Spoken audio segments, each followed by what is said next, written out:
Rain falls without end. It is not a gentle drizzle, not the fleeting showers that come and go, but a persistent, unbroken downpour that stretches across valleys, forests, and rivers, turning the world into a blur of mist and slick earth. In this prehistoric age, before written records or even the memory of distant generations, humans live inside a landscape that seems almost alien in its relentlessness. Streams swell into torrents, leaves drip endlessly, and the ground underfoot is soft, yielding, sometimes treacherous. The air carries the smell of wet soil, decaying plants, and distant smoke from fires that barely manage to stay lit. In this world, survival is a question of constant attention, patience, and quiet ingenuity. Before we go deeper, take a moment to like the video and subscribe. If this is the kind of history and mystery you enjoy, it is easy to assume that early humans were constantly on the move, fleeing rainstorms as if nature were a series of discrete hazards.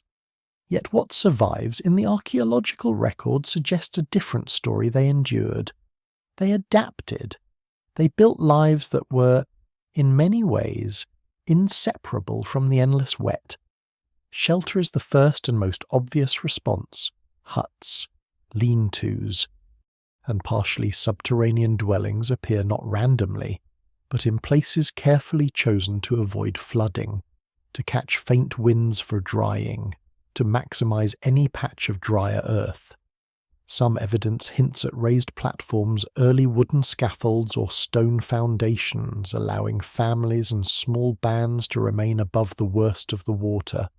Scholars still debate how widespread these practices were, but remnants of these structures, preserved in peat or silt, speak to ingenuity born of necessity. The rain shapes movement. Paths that might otherwise be easy trails become mud-choked and dangerous. Humans in these regions learn to navigate along ridges, to follow animal tracks that offer firmer ground, to read the subtle cues of rising water. The forest itself becomes both shelter and trap. Dense canopies intercept the heaviest rainfall, offering a degree of protection, yet water collects in low spots, creating hidden pools where stepping can be perilous. The creatures of this world, too, adapt or retreat.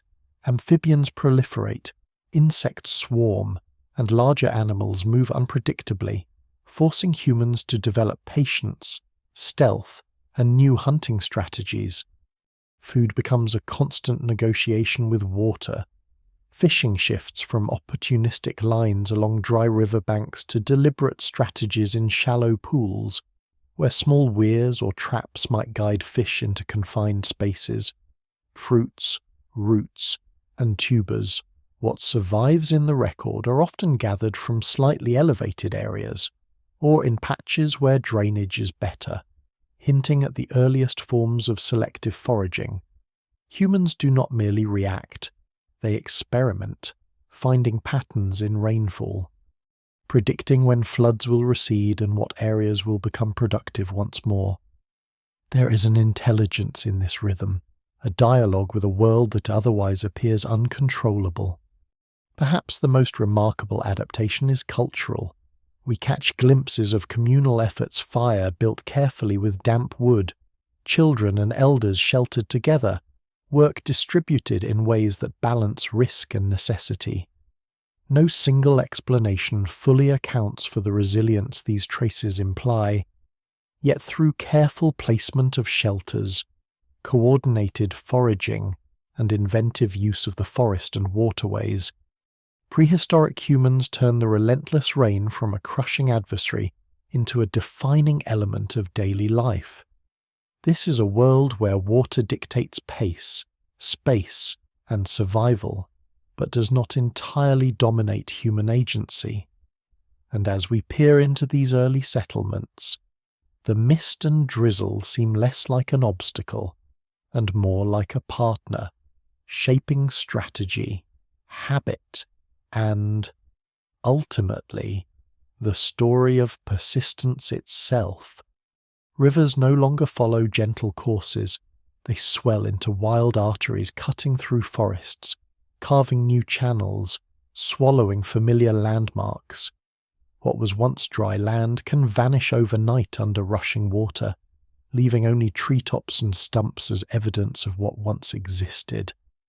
The endless rain transforms valleys into marshes, plains into lakes, and forests into labyrinths of waterlogged trees and tangled undergrowth. From the perspective of prehistoric humans, the world is mutable, fluid, and dangerously unpredictable. Travel becomes a matter of reading the currents, sensing where the earth beneath may hold firm, and understanding which watercourses are friend or foe. They learn, through trial and error, to avoid the deceptively calm pools that mask deep mud or sudden drop-offs, while following the quieter streams that hint at more stable soil nearby. These water-saturated landscapes are both bounty and barrier. Fish, amphibians, and waterfowl thrive, creating pockets of abundant protein for those who know where to look. Edible plants that flourish in soggy soil roots, tubers, and certain berries become vital sources of nutrition. But harvesting them is laborious, requiring careful timing to avoid being trapped in rapidly rising waters. What survives in the record suggests that some prehistoric humans experimented with rudimentary methods of water management, digging small channels to divert flows, building stone or brush barriers to create temporary dry zones, and even using natural ridges to control access to certain hunting or gathering areas. Scholars still debate how extensive these techniques were, but the traces that do exist point to a sophisticated understanding of hydrology long before formal engineering emerged. The forest itself is transformed by constant rain. Moss and ferns proliferate. The canopy becomes dense with leaves heavy from persistent moisture, and fungal growths blanket the forest floor. The air is thick with humidity, and the scent of decaying plant matter mixes with the ozone of frequent thunderstorms. Movement through these dense, water-laden forests demands agility and attention. Branches snap underfoot, hidden pools conceal dangers, and predators, both human and animal, must adapt their behavior. The water dictates not just where humans go, but how they move, how they communicate, and even how they sleep. Elevated sleeping platforms, hammocks woven from plant fibers, and communal shelters may all represent responses to this pressing need for dry space. Yet the rivers themselves also offer opportunity. In areas where the water is deep enough, humans may have experimented with basic rafts, hollowed logs, or buoyant mats, navigating pools to transport goods, food, or even families. Fish traps and weirs, constructed from branches and stones, take advantage of seasonal fluctuations in flow, demonstrating an early understanding of water patterns. These innovations are not random.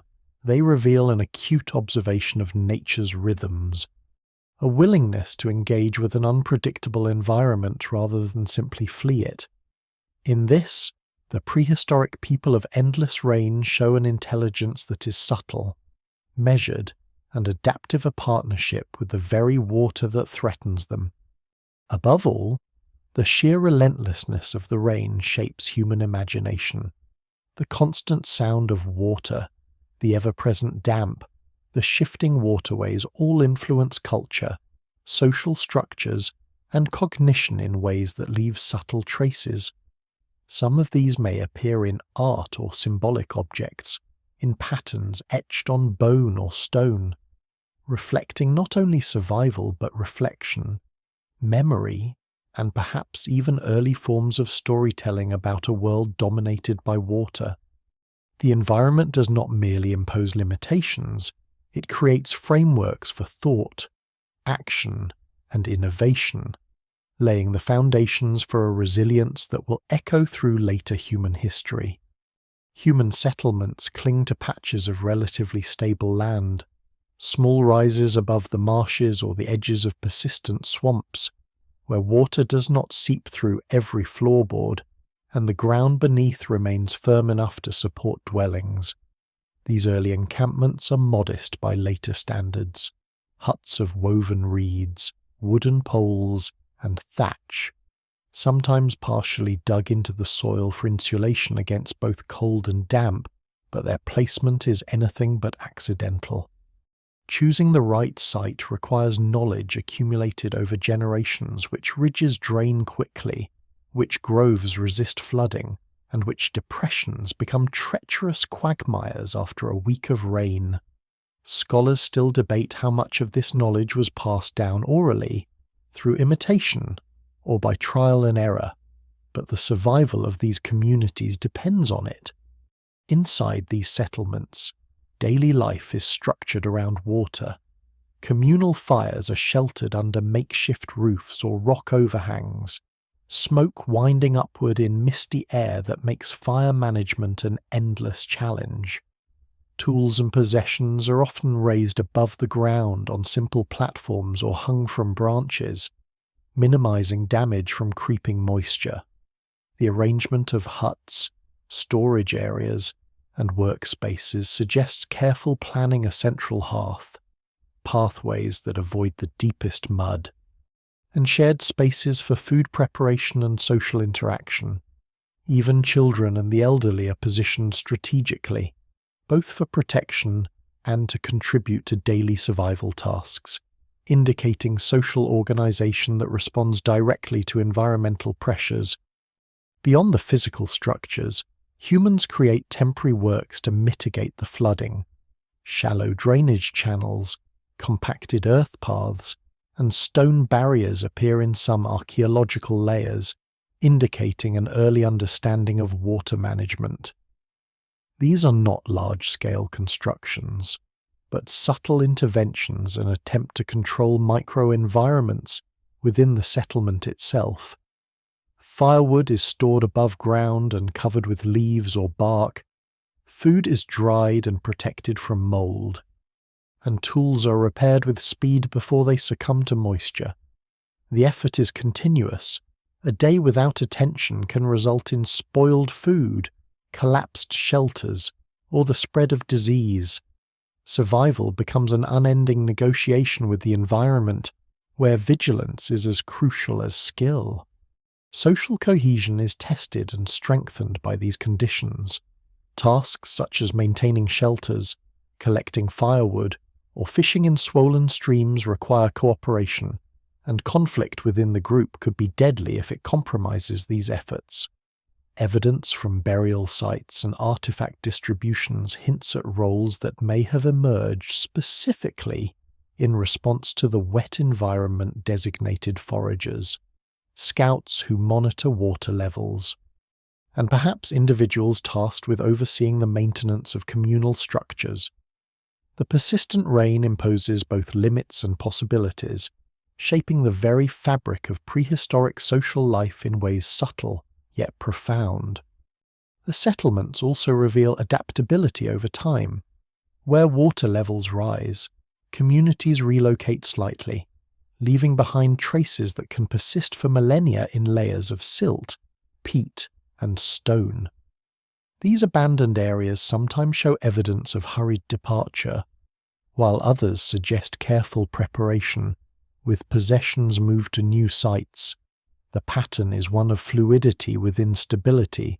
Humans do not escape the rain, but they negotiate it, choosing new locations with foresight and accumulating knowledge that will inform generations to come. What survives in the record paints a portrait of resilient people, not merely enduring endless rain, but structuring every aspect of life around it, creating habit, culture, and a fragile equilibrium with an environment defined by water. The tools and clothing of these prehistoric communities speak to ingenuity forged in constant wetness. Simple flint blades and scrapers, found in layers interspersed with silt and peat, are often smaller and more refined than their counterparts in drier regions, suggesting frequent repair and specialization. Stone tools must be maintained carefully in damp conditions, water dulls edges faster, and persistent moisture can weaken hafts made of wood or bone. Humans respond by crafting tools that are not only functional, but easy to maintain and replace, and by experimenting with different types of wood, resin, or sinew that resist rot. Even small innovations, a slightly angled scraper, a reinforced handle, a hollowed stick to channel water away, reflect intimate knowledge of both material properties and environmental pressures. Clothing, while rarely preserved directly, can be inferred from indirect evidence. Animal hides, furs, and woven plant fibers were likely adapted to repel water or dry quickly. Archaeologists suggest that some prehistoric groups may have wrapped themselves in layers that could be shed when soaked, or fashioned coverings with overlapping pieces that allowed water to run off rather than seep inward. The need to stay dry influences not just garments, but behavior. People work in shifts, avoid the wettest hours, and construct portable shelters or windbreaks for temporary tasks outside their huts. Scholars still debate the extent to which waterproofing was achieved intentionally versus incidentally, but the patterns point to deliberate strategies aimed at mitigating constant dampness. These adaptations extend to storage and transport. Food caches are raised off the ground, sometimes in hollowed logs or woven baskets suspended from branches. Hunting and foraging tools are carefully maintained, cleaned, and stored in ways that reduce decay. Even fire-making materials, tinder, kindling, and stones used for hearths are selected with moisture in mind. Some evidence hints at early experimentation with water-resistant resins or oils applied to wood and fibre, though these practices remain fragmentary in the archaeological record. What survives is enough to reveal a people constantly negotiating the interplay between water, resources, and survival. Daily routines are moulded by both necessity and observation. Work occurs in the intervals between heavy rainfall, paths are chosen to minimize exposure to floods, and communal activities are scheduled around microclimatic patterns within the forest and marshlands. The meticulous attention to timing, materials, and method suggests a culture deeply attuned to environmental rhythms, where each task is an exercise in foresight. Even children, often considered peripheral in survival narratives, appear in evidence as participants in food gathering, small repairs, and the careful movement of goods through wet terrain, reflecting a social learning process crucial for the continuation of these strategies. In the larger context, these innovations mark a subtle but significant evolutionary step. Adaptations to a wet world demand foresight, communication, and experimentation, traits that extend beyond immediate survival to shape cognitive, social, and technological development. They demonstrate that prehistoric humans did not merely react to rain they anticipated, manipulated, and, in small but meaningful ways, controlled it. The endless precipitation becomes less an overwhelming force and more a partner in shaping human ingenuity, a persistent challenge that drives creativity, cooperation, and the development of early technologies that echo through the archaeological record. Nutrition in a world drenched without pause is a story of adaptation, ingenuity, and constant vigilance. Traditional hunting grounds are often submerged or transformed, forcing prehistoric humans to rethink both where and how they obtain food.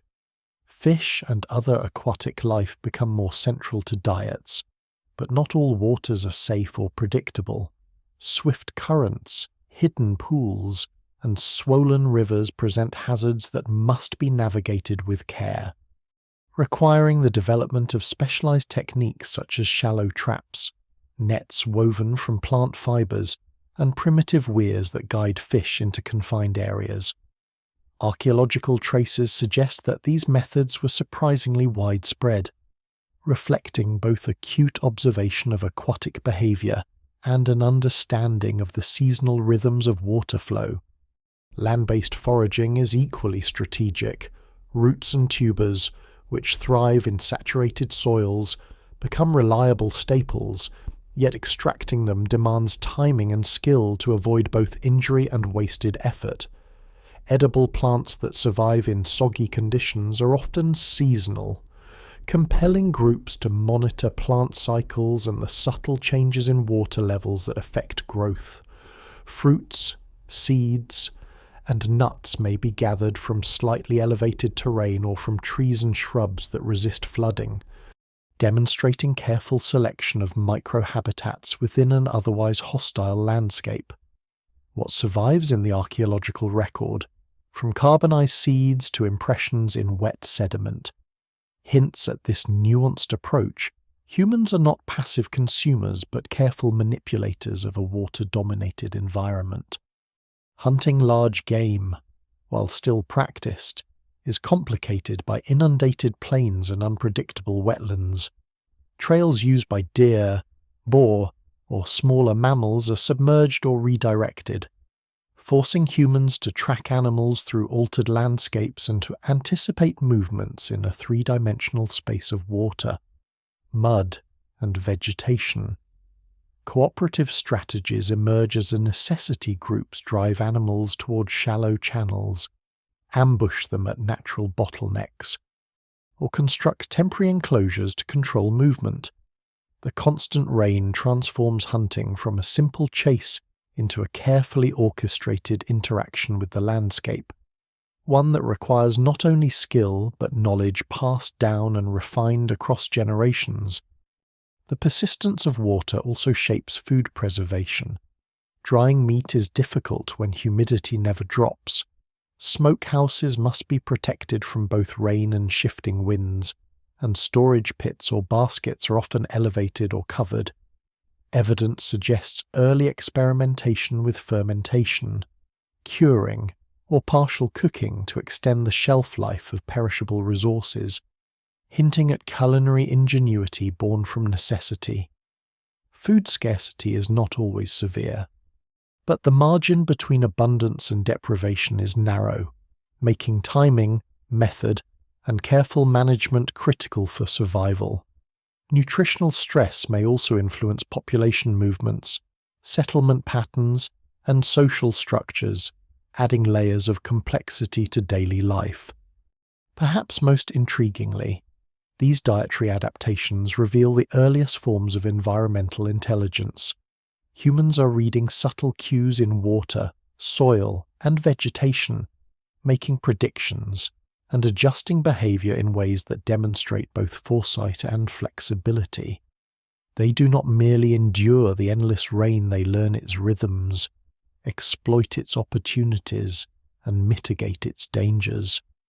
In this interplay between water, land, and human ingenuity, we see a portrait of adaptation that is at once practical, creative, and deeply embedded in the prehistoric consciousness.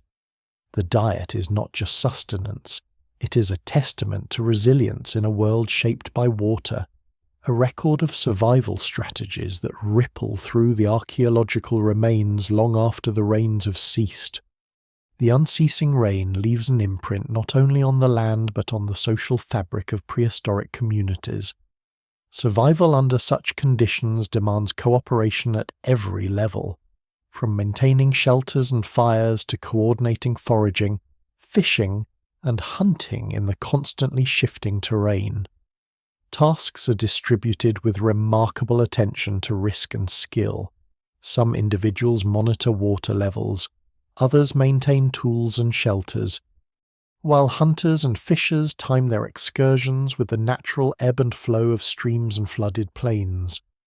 The persistence of water amplifies social interdependence. As one misstep, a neglected fire, a poorly maintained platform can imperil the entire group. Scholars still debate the degree to which this environmental pressure shaped hierarchies or communal decision-making, but evidence from artifact placement and settlement layouts suggests a sophisticated, cooperative structure emerges naturally under stress. Extended rainfall also influences conflict and diplomacy. Territories are harder to define when waters blur traditional boundaries, and competition for the best dry ridges or productive fishing spots may have necessitated negotiation, alliances, and even shared usage agreements. Cultural transmission becomes essential knowledge of safe pathways, reliable food sources, and shelter construction must circulate efficiently, lest inexperience prove fatal. Groups that maintain robust social networks likely enjoy a survival advantage, able to borrow techniques or even relocate collectively when local conditions become too extreme. In this sense, rain acts as both a constraint and a catalyst, intensifying social bonds while testing their limits. Life under constant moisture affects familial and gender dynamics as well. Tasks requiring extended exposure to the wet fishing, gathering in distant marshes, or hunting across flooded landscapes may fall to those most physically suited or socially authorized, while others manage domestic spaces, tending fires, repairing shelters, and storing resources. Children are integrated early into these routines, learning observation, caution, and skill in navigating slippery, waterlogged terrain. Elders, meanwhile, carry the memory of previous flood cycles, their guidance shaping communal timing and decision-making. Even leisure, rituals, and symbolic activities must adapt. Any outdoor gathering depends on microclimatic awareness, shelter, and the clever use of natural cover. In essence, rain dictates not only work but rhythm, habit, and social learning. Yet persistent wetness does not only impose limits, it also encourages creativity. Humans fashion tools, platforms, and even rudimentary drainage systems, not as isolated technical feats, but within a social context where knowledge is shared, refined, and replicated.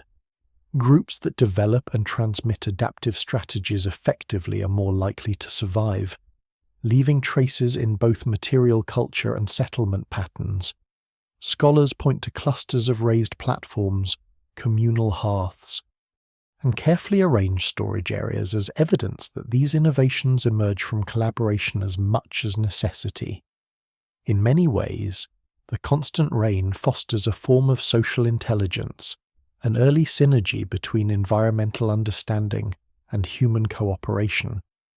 The record, though fragmentary, reveals a pattern. Communities that endure the endless rain do so not solely through brute survival skills, but through social sophistication, cooperation, transmission of knowledge, flexible division of labor, and sensitivity to environmental signals all combine to create resilience.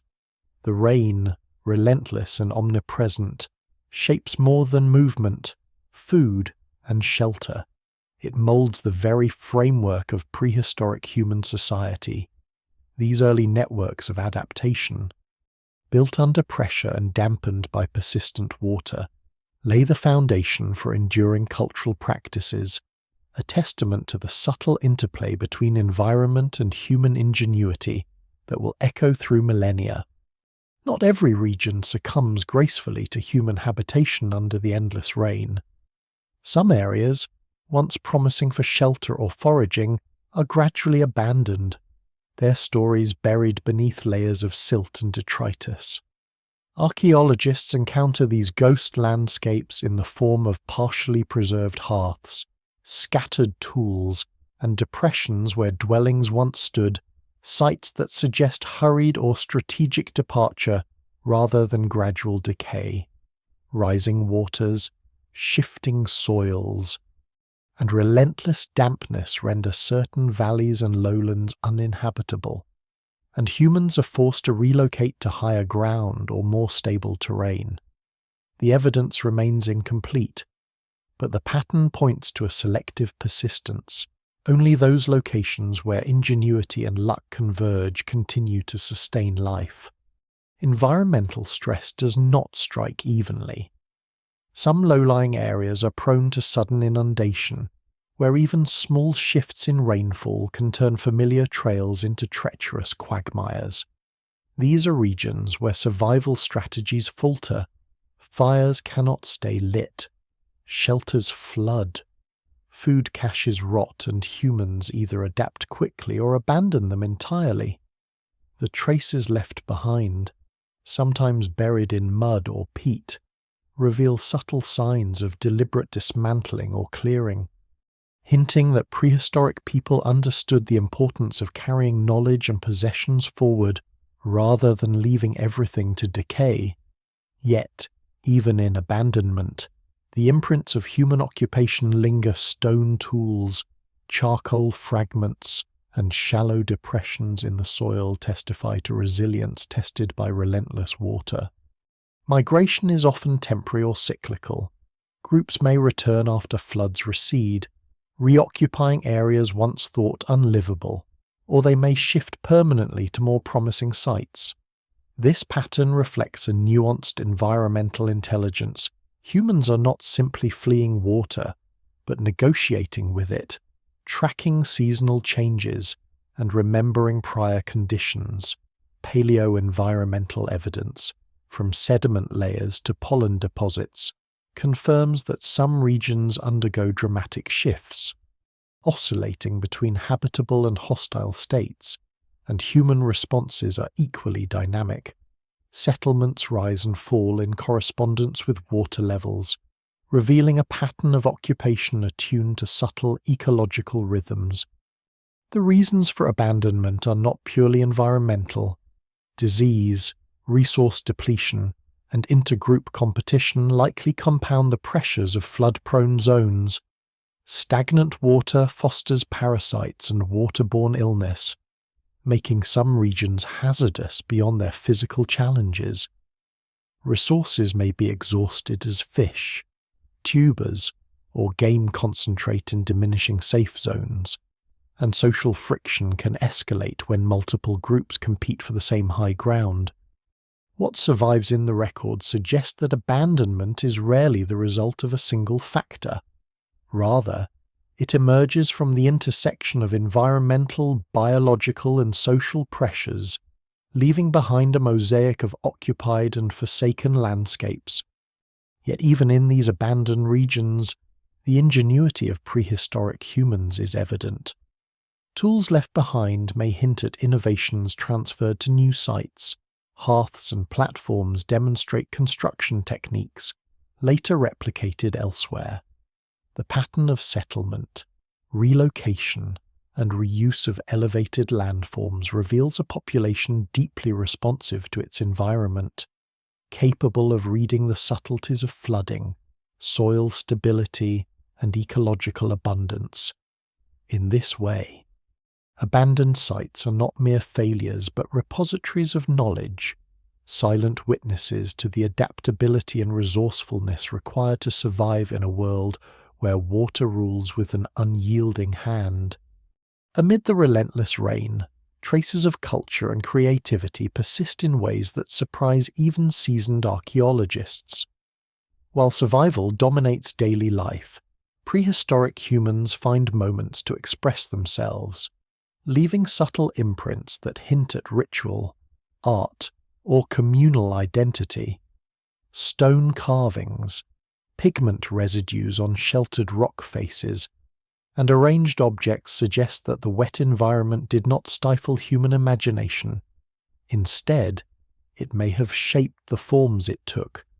Elevated spaces above waterlogged grounds become not just practical shelters, but potential sites for gatherings, ceremonies, or the careful placement of symbolic objects. Scholars still debate whether these practices were widespread or isolated, but the evidence that survives demonstrates that creativity flourished even under relentless environmental pressure. The construction of communal spaces, often raised on wooden platforms or natural ridges, reflects both practical and social ingenuity. These elevated areas allow for shared cooking, tool maintenance, and social interaction, but they also serve as loci for communal rituals or symbolic acts. Small caches of carefully arranged stones, unusual objects, or remnants of pigments suggest that these spaces were used intentionally for more than survival alone. In a world where water dominates, such acts of order and expression may carry deeper meaning, asserting control over a capricious environment, reinforcing social bonds, or marking territory with subtle but enduring symbols. Artistic expression is intertwined with observation of the environment. Patterns in rain-soaked landscapes, the flow of streams, the repetition of leaf shapes, or the rhythmic pounding of water on earth may inform the earliest aesthetic decisions. Objects chosen for decoration or ritual often come from water-affected areas, stones smoothed by currents, driftwood shaped by floods, or shells collected from temporary pools. The interplay of water and artifact creates a subtle dialogue between environment and human creativity. While no single explanation fully accounts for these choices, it is clear that the wet world serves not only as a challenge but as inspiration, framing the earliest forms of symbolic thought and material culture. Even mundane tasks carry a creative dimension. Weaving mats, constructing shelters, or arranging food and tools requires adaptation to constant moisture, demanding both technical skill and aesthetic judgment. Patterns emerge in how items are stored, hung, or displayed, and repeated design choices across sites hint at shared conventions or cultural transmission. The evidence, fragmentary though it is, suggests that prehistoric humans take pride in their work, balancing functionality with subtle forms of expression. Rain, in its endless presence, becomes a backdrop against which human ingenuity and aesthetic sensibility can emerge, leaving behind traces that speak to resilience as much as artistry. Ultimately, these cultural flourishes remind us that prehistoric life is not solely about survival. Even in environments dominated by unrelenting rain, humans find ways to assert identity, express thought, and cultivate community. Elevated platforms, arranged objects, pigments, and artifacts reveal that imagination persists in parallel with necessity. The evidence may be incomplete, the meaning partially obscured by time and sediment, yet it points unmistakably to a population capable of integrating environment, survival, and symbolic life into a cohesive, enduring pattern of human experience, a testament to resilience, adaptability, and the subtle persistence of creativity even under the heavier skies. Endless rain brings not only opportunity and creativity, but also profound threats to health and survival. Persistent moisture fosters conditions where parasites, bacteria, and fungi thrive, creating a landscape rife with disease. Standing water becomes a breeding ground for insects, while damp shelters harbour molds that can weaken both the body and the structures humans rely on. Evidence from skeletal remains, though fragmentary, hints at stress markers consistent with malnutrition, repeated infection, and chronic physical strain, painting a picture of communities continuously negotiating the invisible hazards of their watery environment. No single explanation fully accounts for the distribution of these health challenges, but the pattern is unmistakable. Relentless rain magnifies both environmental and biological pressures. Waterborne illness is particularly insidious. Streams and pools, often used for drinking, bathing, and cooking, are rarely static or clean. Protozoan infections, parasites, and bacteria likely circulate easily among groups in close proximity. their spread facilitated by the same social cooperation that allows survival. Stagnant water can harbour toxins and promote the decay of organic matter, introducing additional hazards. Archaeological evidence, including traces of protective behaviours such as boiling food or selective water sourcing, indicates early recognition, if not complete understanding, of the connection between water and disease. Humans respond with both ingenuity and caution, modifying behaviour to reduce exposure, elevating living spaces, and employing rudimentary purification methods where feasible. Nutritional stress compounds these risks. Flooded landscapes can render traditional hunting and gathering unreliable, concentrating populations around limited resources and increasing competition. High-protein diets from fish, amphibians, and waterfowl must be balanced against seasonal scarcities of plant-based foods. Roots and tubers may rot in prolonged wet conditions, forcing humans to adapt gathering techniques, store surplus cautiously, and diversify food sources. The need to balance caloric intake, nutrient availability, and environmental hazards drives both technological and social adaptations, underscoring the complexity of survival in an unrelentingly wet world. Yet these challenges also reveal remarkable resilience.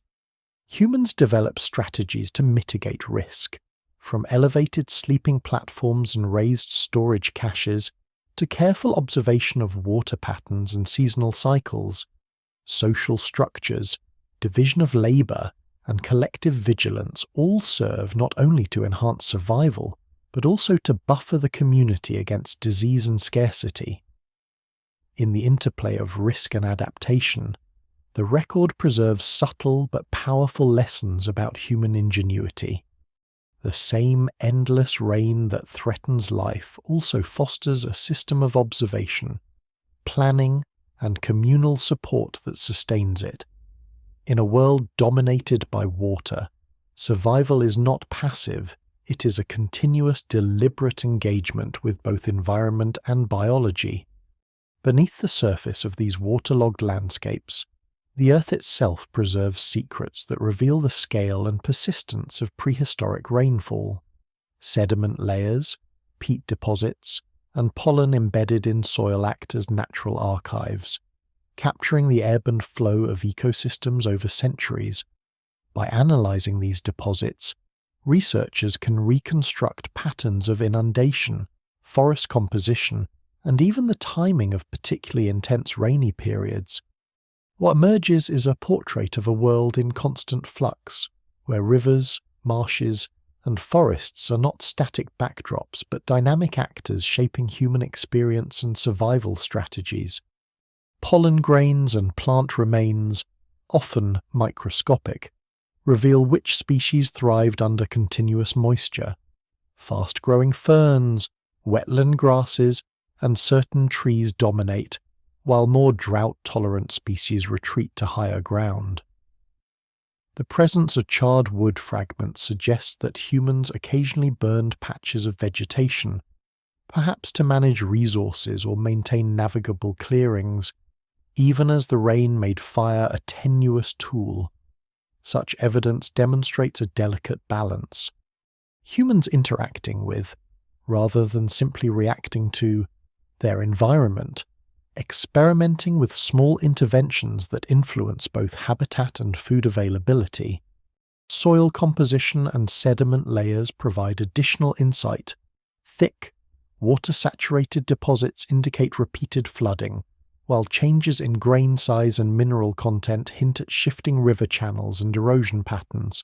Shells, small bones, and other organic matter embedded in these layers trace human activity discarded food. Tools lost in floods or temporary habitation areas now buried. The record is fragmentary, but it is rich in detail, allowing scientists to piece together both environmental and human responses to prolonged wet conditions.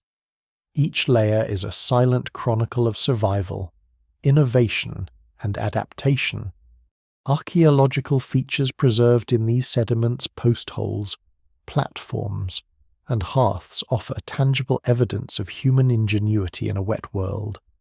Elevated structures, carefully arranged tools, and strategically placed storage suggest that people were constantly negotiating microenvironments to stay dry and functional. Even small features, such as compacted earth paths or rudimentary drainage ditches, speak to observational skill and practical problem-solving. These traces indicate that prehistoric humans did not passively endure waterlogged landscapes. They engaged with them, learning over generations to anticipate, modify, and sometimes even manipulate the flow of water around them. Ultimately, environmental clues preserved in sediment and soil allow us to glimpse the invisible rhythms of prehistoric life. They show a landscape shaped by relentless rain, and human communities intertwined with it through innovation, observation, and adaptation. The record may be incomplete, and gaps remain, but what survives is enough to reveal a world where water dictated movement, settlement, and survival, and where humans responded with creativity, intelligence, and a remarkable capacity for resilience. The Earth itself becomes a storyteller, whispering the chronicles of both environmental extremes and human determination. The question of why this prehistoric world endured such relentless rain remains a subject of scientific debate.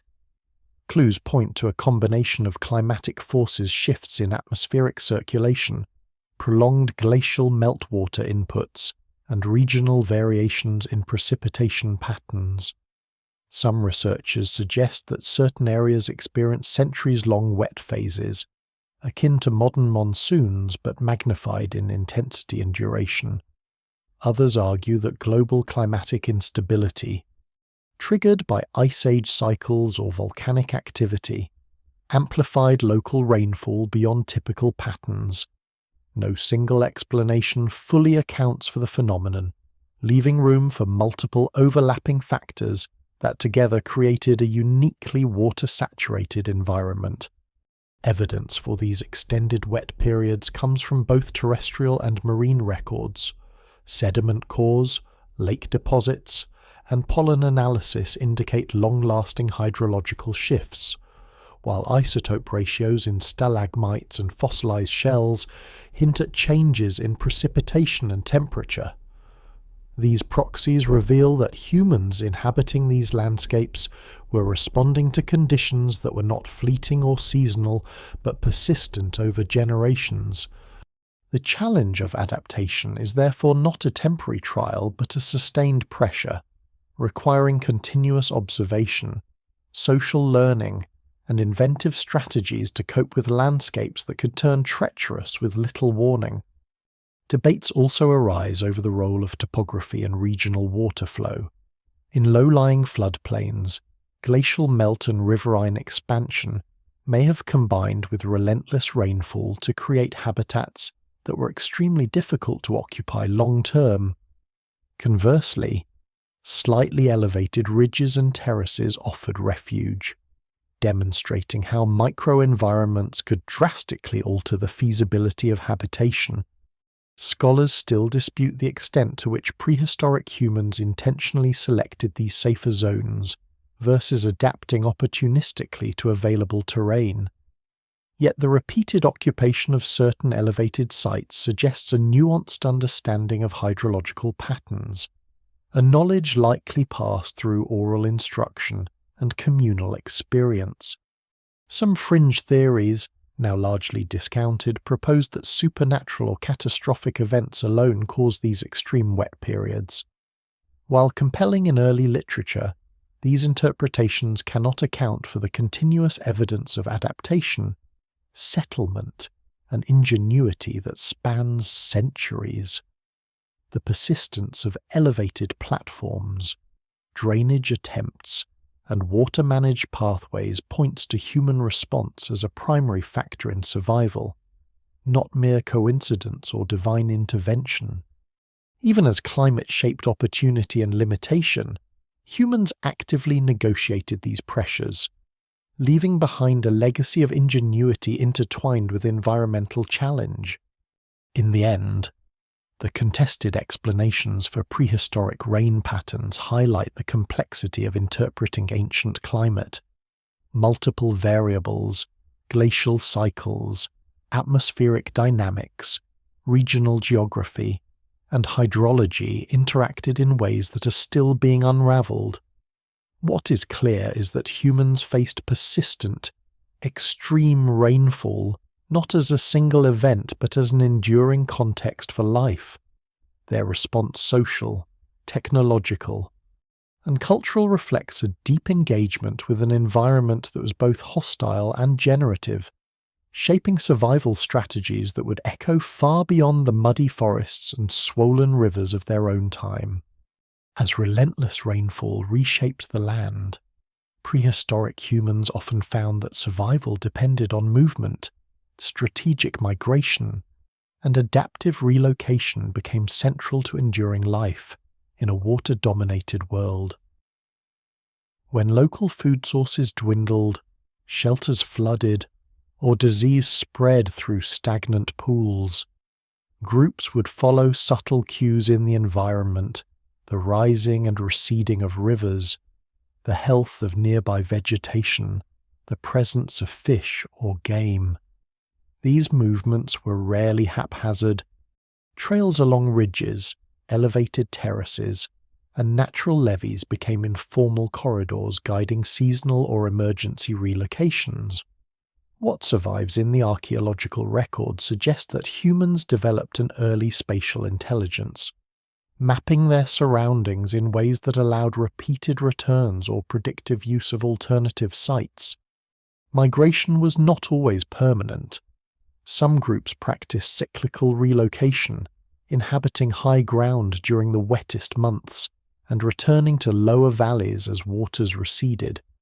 These patterns imply careful observation of rainfall cycles, river behavior, and ecological succession, combined with the social knowledge required to organize groups for movement.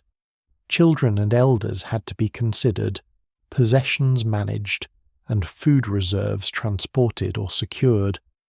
The coordination required for these migrations underscores both social cohesion and environmental literacy, demonstrating that mobility was as much a learned cultural practice as a response to immediate necessity.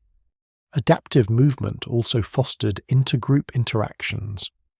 Relocating groups occasionally encountered neighboring communities, resulting in exchanges of tools, knowledge, or even shared shelter space. These interactions may have been crucial for survival, allowing groups to compare strategies for coping with persistent floods, to learn new foraging techniques, or to negotiate access to particularly advantageous landscapes. In a landscape dominated by water, the boundaries between territories were fluid, and the ability to navigate these networks likely conferred both social and survival advantages. Scholars note that these interactions may have seeded the earliest forms of regional social networks, extending beyond immediate kinship ties. Environmental cues dictated not only where to move but how to move. Shallow rafts, driftwood bridges, and elevated pathways helped humans traverse inundated terrain, while observation of animal behavior provided indirect information about safe routes and seasonal abundance. Even minor adjustments, choosing a firmer ridge over a softer one, timing departure to coincide with lower water levels, or avoiding heavily infested mosquito zones could mean the difference between thriving and perishing. The record is incomplete, yet the surviving traces reveal a sophisticated, responsive approach to mobility, where humans continuously calibrate action against a volatile environment.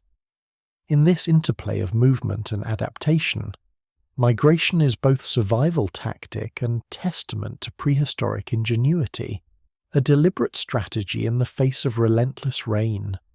Confronted with the persistent wet, prehistoric humans did more than move. They engineered their environment to meet the challenges posed by relentless rain. Evidence of raised platforms, often constructed from timber or stone, illustrates an early understanding of vertical space living and storage areas elevated above saturated ground, reduce exposure to floods, decay, and pests.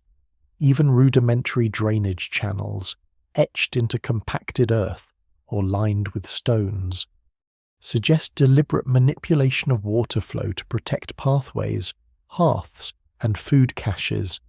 These interventions are modest by modern standards, yet they reveal a capacity to observe, predict, and respond systematically to environmental hazards. Tools and techniques also adapt to the saturated conditions. Wooden implements are carved with attention to durability. Stone blades are maintained more frequently to compensate for accelerated wear, and plant fibers are treated, twisted, or layered to resist moisture. Such ingenuity demonstrates not only technical skill, but also an intimate knowledge of material properties, informed by continuous engagement with wet conditions, small-scale experiments testing which woods resist rot, which weaving patterns drain water efficiently, or how to anchor platforms against shifting soil illustrate the iterative nature of prehistoric engineering. Scholars note that while some innovations may appear isolated, recurring patterns across multiple sites suggest shared knowledge networks and cultural transmission of effective solutions. Watercraft, though rudimentary, further expand human capabilities in flooded landscapes. Hollowed logs, simple rafts, or bundled reeds allow groups to navigate pools and channels, transport goods, or access distant foraging areas otherwise blocked by high water. These tools require a blend of observation, construction skill, and risk assessment, reflecting cognitive flexibility and practical ingenuity, even when such crafts are ephemeral, leaving minimal direct evidence. Associated artifact stone tools, anchors, or tethering stakes hint at their use, suggesting a proactive rather than passive engagement with inundated terrain. The combined effect of raised structures, drainage management, and watercraft use transforms the landscape into a partially controlled environment. Humans do not dominate the wetlands they cannot, but they negotiate its challenges with precision. This interplay of observation, experimentation, and adaptation underscores the sophistication of prehistoric problem-solving, revealing communities that are both deeply embedded in their environment and capable of reshaping it to suit survival needs. The archaeological record preserves not only tools and platforms, but the enduring imprint of a mindset attuned to contingency, anticipation, and the subtle art of living with relentless water. The legacy of these adaptations reaches far beyond the immediate survival of communities in perpetually wet landscapes. Raised platforms, drainage techniques, and watercraft innovations inform later settlement strategies, influencing the ways humans approach flood-prone regions in subsequent eras, even where direct cultural continuity is difficult to trace. The principles embedded in these early adaptations, observation, anticipation, environmental manipulation, resurface in other contexts, suggesting that lessons learned under relentless rain became part of the broader human repertoire for managing risk. What survives in the archaeological record is more than physical evidence. It is a testament to the enduring human capacity to integrate environment, technology, and social cooperation.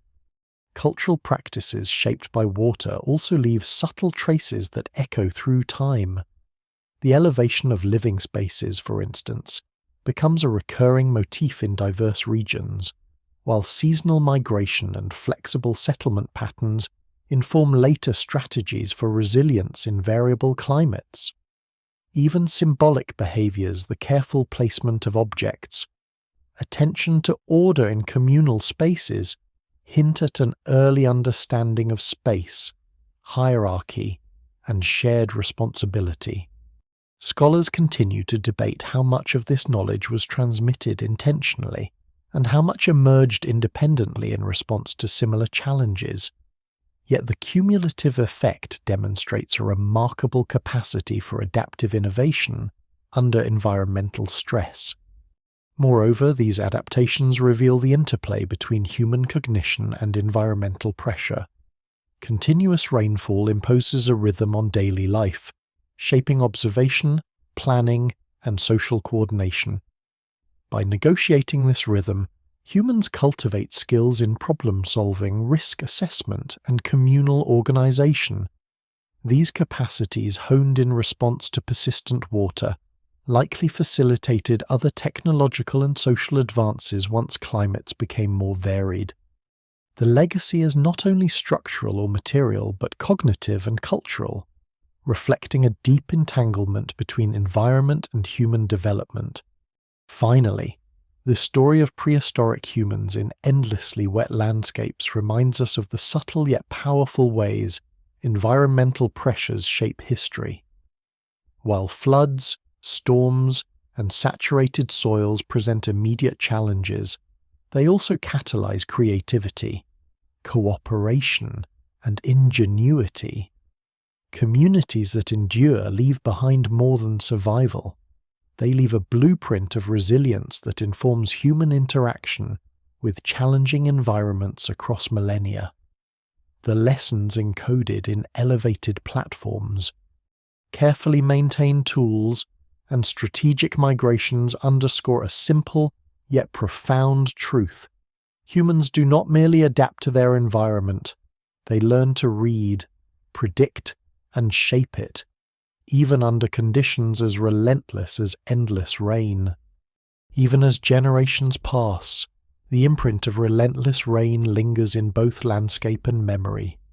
Wet forests recede and rivers shift course, but the high grounds humans once occupied preserve subtle clues: compacted earth, stone foundations, and traces of wooden platforms that resisted rot long enough to leave impressions in peat and silt. These vestiges speak to a history of perseverance, where survival demanded not only physical endurance but keen observation, social cooperation, and continuous adaptation. Each layer of sediment, each fragment of tool, is a testament to lives negotiated around water, reminding us that human history is as much about engagement with environment as it is about conquest of it. In these ancient wetlands, people develop knowledge that spans generations. They learn to track water levels, predict seasonal fluctuations, and exploit microenvironments that remain productive despite flooding. Movement is deliberate. Families relocate strategically. Foraging patterns adapt, and hunting or fishing methods are refined in response to changing conditions. Tools are designed with wetness in mind. Shelters are elevated, and communal practices emerge to distribute labor and reduce risk. Even small innovations, hollowed logs as rafts, drainage ditches, or protective coverings reflect problem-solving attuned to both immediate survival and the anticipation of future conditions. Scholars continue to debate the full extent of these strategies, but the record that remains hints at an intelligence deeply entwined with observation, experimentation, and shared knowledge. Disease, scarcity, and environmental hazards test social bonds continually. Cooperation is essential, not optional. Groups that maintain cohesion, communicate effectively, and transmit knowledge efficiently are the ones that persist, leaving behind a discernible archaeological footprint. Conversely, regions abandoned due to excessive flooding or poor soil management reveal the consequences of failing to negotiate the landscape successfully. Even in abandonment, however, knowledge is preserved, sometimes through artifacts transported to new settlements, sometimes encoded in cultural memory. illustrating that learning from risk is itself a survival mechanism. Cultural expression, too, persists in these wet worlds. Pigment traces, carefully arranged stones, and elevated communal spaces suggest ritual, art, or symbolic behaviors intertwined with practical life. Elevated platforms and shared hearths are not only functional but potentially ceremonial, signaling the dual role of environment as both constraint and inspiration. Rain shapes imagination as much as it shapes survival strategies, influencing social cohesion, symbolic behavior, and the rhythms of daily life. Through centuries of unending rain, prehistoric humans exhibit resilience, ingenuity, and adaptability. They navigate, engineer, and culturally negotiate landscapes dominated by water, leaving a legacy that informs our understanding of both human behavior and environmental interaction. These societies demonstrate that even under relentless pressure, creativity, foresight, and collaboration can flourish, producing a record that resonates through time, whispering lessons of endurance, observation, and the intimate dance between humans and the world around them. As the relentless rain eventually eases in prehistoric landscapes, the imprint of those wet centuries remains, subtle yet enduring. Rivers carve new paths, forests regrow, and marshes retreat. Yet the traces of human ingenuity, the platforms, elevated hearths, pathways, and carefully arranged tools persist in the sediment and peat, whispers of lives that learn to coexist with unyielding water. In these remnants, we glimpse a profound lesson. Survival is rarely about domination of nature, but about attunement, observation, and delicate negotiation with forces far larger than ourselves. Across the generations, humans internalize the rhythms of rainfall, translating them into memory, practice, and culture. Knowledge of safe routes, fertile microhabitats, and timing of foraging cycles shapes decision-making, social structures, and communal rituals. These strategies, passed down and refined over time, form a subtle yet powerful legacy, informing how future generations navigate uncertainty and environmental extremes. Even when landscapes change, these adaptations leave cognitive and cultural imprints, shaping the ways humans engage with their world long after the water recedes. In reflecting on these prehistoric communities, we recognize the quiet heroism in everyday survival, the patience to track water levels, the collaboration required to maintain shelters and shared resources, the creativity embedded in tools and small interventions that resist decay and flooding. There is a profound resilience in these ordinary acts, a reminder that human endurance is not always spectacular, but often measured in repetition, attention, and careful adaptation to a capricious environment. The endless rain becomes more than a challenge. It is a teacher, shaping both mind and habit. As we step back from the soaked forests, swollen rivers, and abandoned platforms, a broader perspective emerges.